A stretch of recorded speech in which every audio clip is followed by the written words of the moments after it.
दोस्तों, आज की उर्दू डिक्शनरी में बात होगी लफ्ज़ ज़ोम, ज़मरुद और ज़ुमरा पर। शुरुआत करते हैं लफ्ज़ ज़ोम से। ज़ोम का मतलब है गुमान, ज़न, ख़याल, वहम, गुरूर, तकब्बुर और दिखावा। अक्सर व बेशतर आपने सुना होगा, इस्तेमाल में है कि फ़ला को इस बात का बड़ा ज़ोम है।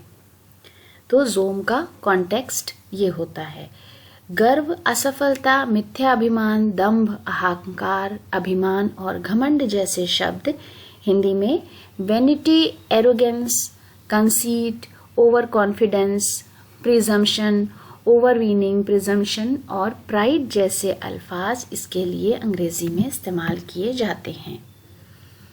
जुबैर रिजवी का एक शेर है: गजब की धार थी एक साहिबा साबित न रह पाया, हमें ये ज़ोम था बारिश में अपना सर न भीगेगा।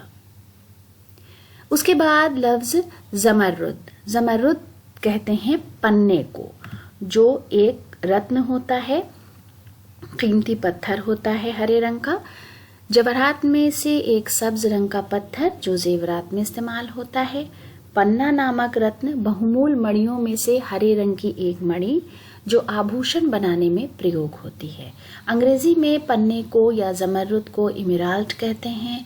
अ green coloured precious stone, green coloured gem. फिर ज़ुमरा। ज़ुमरे का मतलब होता है गिरोह, जमात, जत्था या टोली, दल, वर्ग, पद, विभाग, श्रेणी, कोटि, संवर्ग, प्रवर्ग और समान वर्ग जैसे शब्द हिंदी में इस्तेमाल किए जाते हैं। Group, class, category, concourse, troupe, multitude और काइंड जैसे अल्फाज इसके लिए अंग्रेजी में इस्तेमाल होते हैं। तो दोस्तों, आज के वीडियो के लिए ये हमारी छोटी सी पेशकश थी। वीडियो देखने के लिए बहुत बहुत शुक्रिया।